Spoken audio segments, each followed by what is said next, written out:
Amin Suka Usil, disingkat ASU. Sekali lagi, saya memberi sebutan yang baru kepada Amin Rais dengan sebutan Amin Suka Usil, disingkat ASU. Kalau Anda tidak berhenti dengan manuver politik Anda, Mas Jokowi, terus saja blingsatan kemana-mana dan meremehkan rakyat Indonesia, Anda akhirnya pasti akan jatuh terhina. Anda, Mas Joko, menurut saya Anda sedang menari-nari di pinggir jurang yang tajam dan curam. Jadi bisa-bisa Anda kena laknatullah wal malaikah wa nasi ajmain. Mudah-mudahan tidak. Nah sekarang ini perhatikan ya Pak Jokowi. Ya, mungkin Anda tidak mendengar, tapi kan beludupa Anda pasti mendengar ya. Mudah-mudahan menyampaikan ke Anda ya. Jadi dalam Al-Quran itu kitab suci yang sempurna, yang tidak ada sedikit pun kelemahannya, karena min indillah, dari Allah yang maha besar ya. Dalam Ali Imran surat ketiga ayat 26 itu pernah saya bacakan ya. Qulillahumma malikal mulki tu'til mulka man tasya wa tanzi'ul mulka mimman tasya wa tu'izzu man tasya wa tudhillu man tasya biyadikal khair innaka ala kulli syai'in qadir. Jadi sudah nggak usah saya ulangi ya. Tapi intinya adalah bahwa Allah yang menggenggam seluruh kekuasaan kerajaan di alam semesta, secuil kecil ya kekuasaan dipinjamkan ke seorang manusia yang ditentukan Allah bisa dicabut kembali ya. Manusia itu bisa dimuliakan tapi juga bisa dihempaskan menjadi manusia hina dina ya. Karena di tangan Allah segala segala kebajikan, segala kebijakan, segala kekuasaan juga, dan Allah sesungguhnya Maha Kuasa atas segala sesuatu. Pak Amin Rais, ayolah Pak Amin Rais. Bapak ini kan udah tua, Bapak ini kan udah sepuh, udah aki-aki, udah opa-opa ya. Semakin tua itu Pak Amin Rais harus semakin bijak. Tunjukkan teladan yang baik dan benar. Kok malah jadi seperti ini? Oke guys ya, jadi itu tadi video yang kita reaksi, di mana Pak Amin Rais mendoakan yang jelek banget nih ya, yang negatif lah kepada Pak Jokowi, sampai minta Pak Jokowi dilaknat oleh Yang Maha Kuasa. Dia bahkan sampai membawa ayat-ayat Al-Quran, membawa-bawa kitab suci, membawa-bawa nama Tuhan.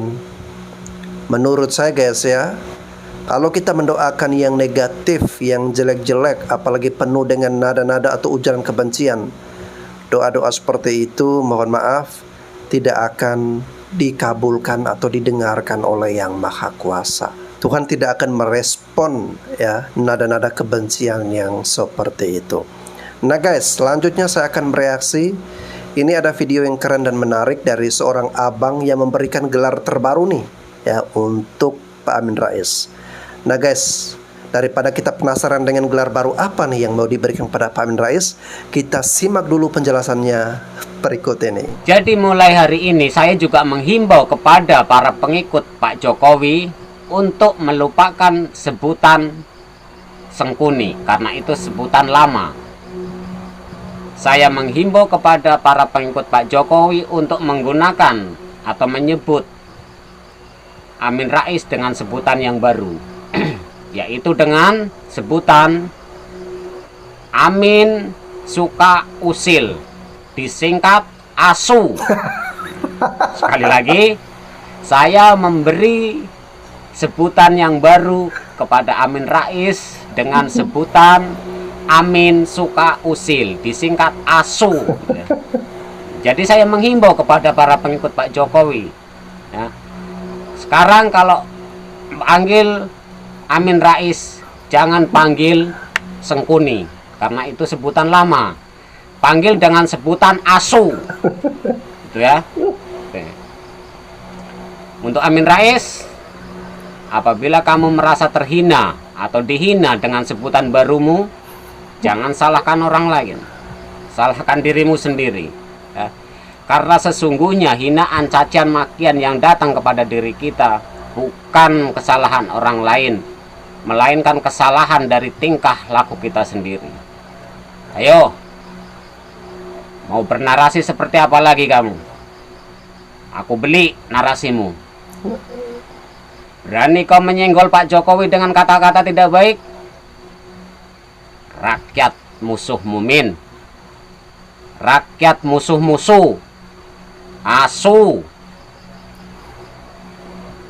Gak bisa kamu itu berbuat baik untuk negara.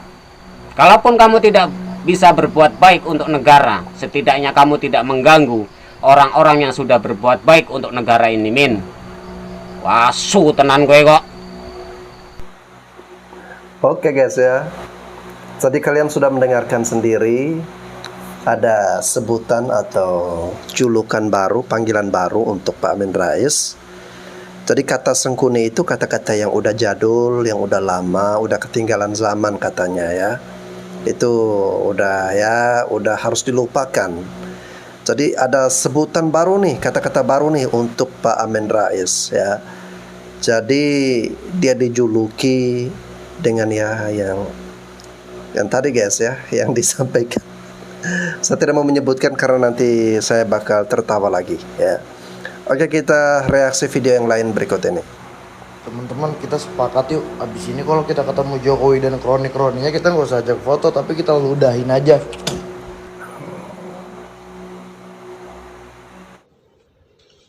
Kau luar biasa. Kau membuat perubahan besar untuk negara kesatuan Republik Indonesia. Sangat luar biasa. Kau dicemooh, kau diam. Kau dihina, kau diam. Tidak akan pedulikan cemoohan dan hinaan itu. Hanya satu prinsipmu. Kerja, kerja, kerja, dan kerja. Luar biasa. Bapak Jokowi, tenang saja Pak. Tenang saja. Saya udah ada di sini. I love you full, Bapak Jokowi. Terus berjuang untuk NKRI. Menyerah itu bukan jiwamu. Menyerah itu bukan jiwamu. Kau seorang pejuang sejati. Maju terus, pantang mundur. Oke? Terkhusus kepada Presiden Joko Widodo, saya menyampaikan sedikit nih Pak. Kalau nanti anak saya sudah besar, saya mau sampaikan sedikit cerita, kisah tentang Presiden yang menjabat selama 10 tahun, 2014 sampai 2024. Namanya Presiden Joko Widodo. Seorang presiden yang paling banyak dihina, dihujat, direndahkan, bahkan dikambing hitamkan oleh elit-elit politik, si rakus, si tamak, dan orang-orang yang paling banyak mengkeruk kekayaan di bangsa ini. Seorang presiden yang lahir dari keluarga yang biasa-biasa, tapi kerjanya yang paling nyata. Seorang presiden yang tubuhnya kurus, tapi mampu mengurus seluruh bangsa ini dari Sabang sampai Merauke. Seorang presiden yang dimana hidupnya, hidup anak-anaknya, hidup istrinya menjadi bahan hinaan orang lain.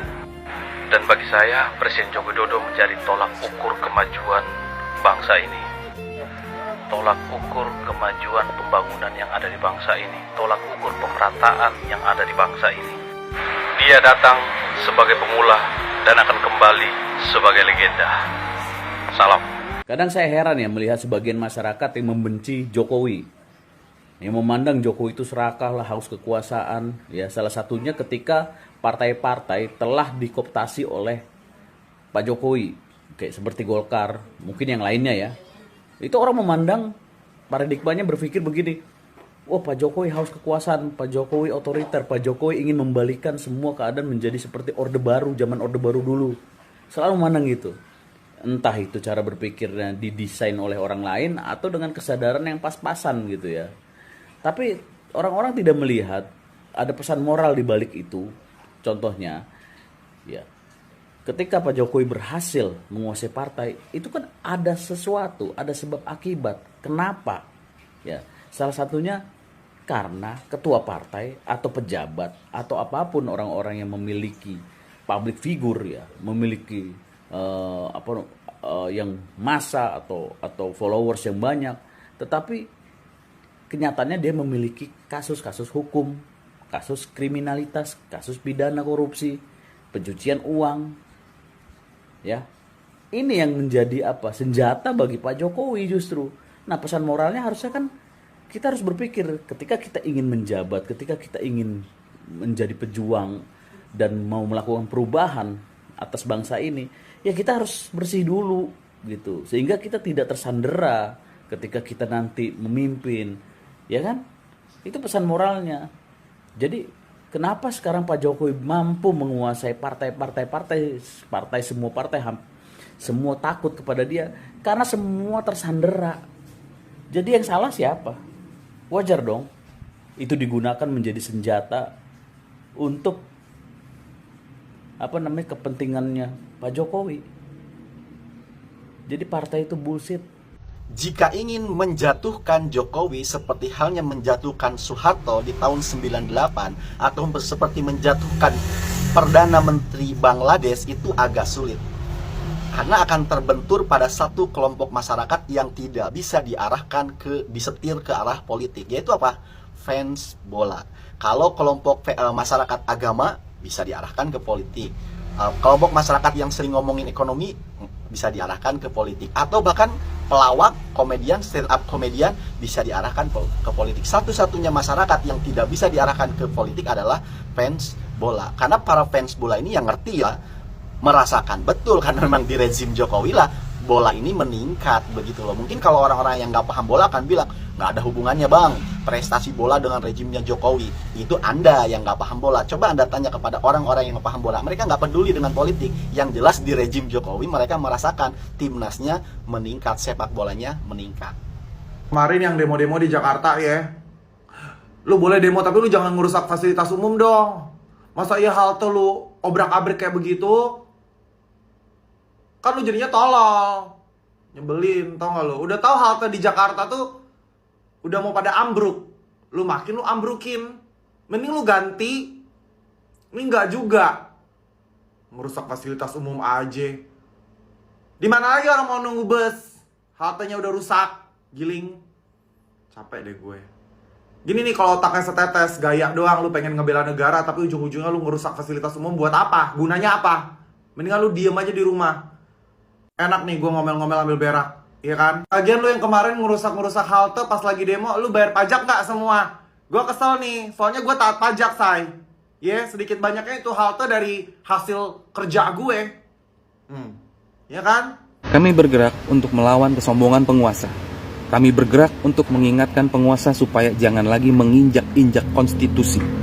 Karena kelakuan sebagian besar para pemegang kekuasaan hari ini udah nggak bisa ditoleransi sama sekali. Lagi pula, kalau penguasa taat konstitusi, banyak kepastian yang didapat rakyat. 1. Kepastian pilkada yang fair. 2. Kepastian tiap daerah mendapatkan calon terbaiknya. 3. Kepastian Prabowo Subianto bakalan dilantik pas tanggal 20 Oktober 2024. Karena kalau penguasanya semena-mena kayak gini, siapa yang bisa menjamin Prabowo akan dilantik sesuai waktunya? Dan siapa yang bisa menjamin gak bakalan ada intrik-intrik lagi? Lagian, kalau misalkan PDI Perjuangan bisa nyalonin, dia kan cuma sendirian. Sedangkan kalian ada gabungan 12 partai. Belum lagi katanya dapat dukungan dari penguasa. Apa yang kalian takutin? Jadi, kenapa nggak ikutin aja putusan MK yang final dan mengikat itu? Ngapain bikin perlawanan terhadap MK? Apa lo? Buat para pendemo dan netizen yang anti rezim, jangan sekali-kali kalian remehin Bapak Jokowi. Soalnya banyak banget yang ngeremehin Bapak Jokowi dengan semua hujatan dan sematan yang gak baik kepada beliau. Dari tukang kayu sampai julukan-julukan, ya lu tahu sendiri. Gue adalah orang yang gak pernah sepenuhnya setuju kalau ada yang bilang Pak D itu bukan orang pinter, apalagi dikata-katain DUNGU, GBLK dan semacamnya. Meski dari cara bicaranya ya begitu, nggak seperti orang-orang intelek pada umumnya. Ya kita tahu. Lihat aja betapa jeniusnya Bapak Jokowi memainkan catur politiknya. Orang yang kalian sebut tukang kayu itu bisa loh jadi seorang Shikamaru. Bayangkan aja, hanya dengan satu langkah oposisi berbalik jadi petahana. Hanya dengan satu langkah PKS, partai Islam tersisa yang idealis, menjadi jauh daripada umat. Hanya satu langkah suara umat yang dulu sedemikian kuat, setelah apa yang terjadi masalah tambang, partai Islamnya pragmatis, kini kehilangan nilai tawarnya. Aksi Indonesia Darurat pun mereka nggak diajak, padahal sebelumnya mereka kerap menginisiasi. Hanya dengan satu langkah, MK yang telah melakukan kesalahan fatal, hubungan terlarang antara paman dengan ponakan kini terlupakan. Bahkan sekejap jadi pahlawan yang layak dibela dengan segala cara. Aksi nggak sedikit mereka rela mati demi MK. Hanya hitungan bulan, hanya dengan satu langkah. PDIP yang telah 10 tahun dianggap sebagai musuh bersama rakyat, musuh masyarakat, kini hadir bersama dengan rakyat, menyala membela rakyat. Pergerakan seluruh elemen masyarakat, termasuk civil society dan mahasiswa, semua tergerak karena nuraninya dan tentunya untuk menyelamatkan demokrasi. Jangan enak-enak aja, ini darurat konstitusi. Lupa sudah seandainya mereka memimpin kayak apa. Hanya dengan satu langkah pula, Anies nggak bisa lagi mengeluarkan jurus andalannya politik identitas. Semua pintu ditutup kecuali berbalik arah bersama dengan rivalnya dulu, PDIP yang menjadi lawan di hampir sepanjang karirnya. Aku bilang enak aja ya, ngapain gue suruh dukung Pak Anies? Dia bener nih kalau mau sama PDI. Kalau mau PDI jangan kayak gitu dong ya. Ya tinggal mau nggak nurut ya. Hanya dengan satu langkah pula, rakyat dibuat hanya bisa memilih antara PDIP atau Jokowi. Seolah rakyat dan umat lupa bahwasanya mereka itu satu kolam-kolam juga, satu badan-badan juga, bahwa Jokowi dan dinastinya adalah kader PDIP. Hanya dengan satu langkah. Oke guys ya, terlepas dari sikap apapun kita terhadap Pak Jokowi ya, ada yang suka, ada yang tidak suka, ada yang membenci, ada pula yang mencintai. Apapun itu guys ya, reaksi kita terhadap beliau, tetapi jangan seperti video yang saya reaksi tadi sampai mengajak mahasiswa, mengajak masyarakat untuk, mohon maaf ya, meludahi wajah Pak Jokowi dan jajarannya. Nah ini yang keliru menurut saya, ini yang tidak pantas, dan kata-kata seperti ini menurut saya ya bisa dipidanakan ya, karena ya menghasut nih ya.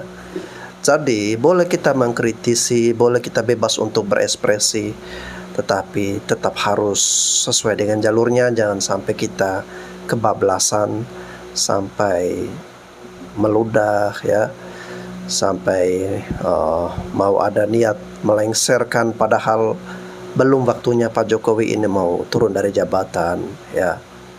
Karena kalau kita memperjuangkan konstitusi, kita menghargai konstitusi ya, salah satu caranya juga adalah dengan menghargai Pak Jokowi sampai beliau turun sesuai dengan konstitusi ya, bukan turun karena dipaksakan ya, atau karena people power. Sekali lagi saya tekankan di sini ya, sebelumnya bagi teman-teman yang mengikuti channel ini, jelas saya ini adalah pendukung dari Ganjar Pranowo dan itu bisa dibuktikan dengan video-video sebelumnya ya. Saya aktif juga ya, ikut mengkampanyekan Pak Ganjar Pranowo. Setelah Pilpres dan kita sudah mengetahui hasilnya ya, ya udah, menurut saya tidak boleh lagi ada Ganjar, ada Anies, atau ada Pak Prabowo.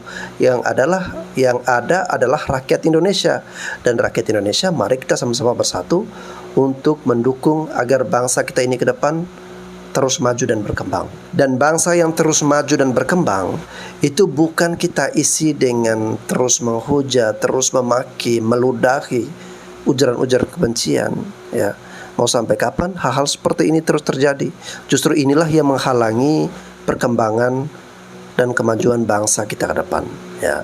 Dan satu lagi guys ya, untuk Pak Amin Rais ya, saya nggak tahu guys ya, apa yang merasuki pemikiran Bapak ini, hatinya itu udah dipenuhi oleh apa gitu guys ya, sehingga hampir setiap waktu beliau saya perhatikan di channel YouTube-nya itu selalu membuat kata-kata yang wah jelek banget nih untuk Pak Jokowi ya, bahkan sampai mendoakan agar Pak Jokowi segera dilaknat lah, di apalah.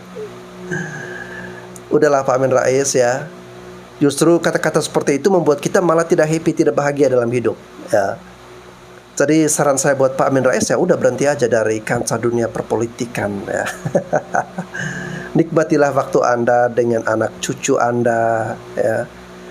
Lebih banyak quality time bersama dengan keluarga, sanak saudara, bersama dengan family Anda ya. Berwisatalah atau cari hal yang positif lah ya, yang bagus, yang enak lah, daripada terus nge-hate Pak Jokowi ya, apa untungnya ya.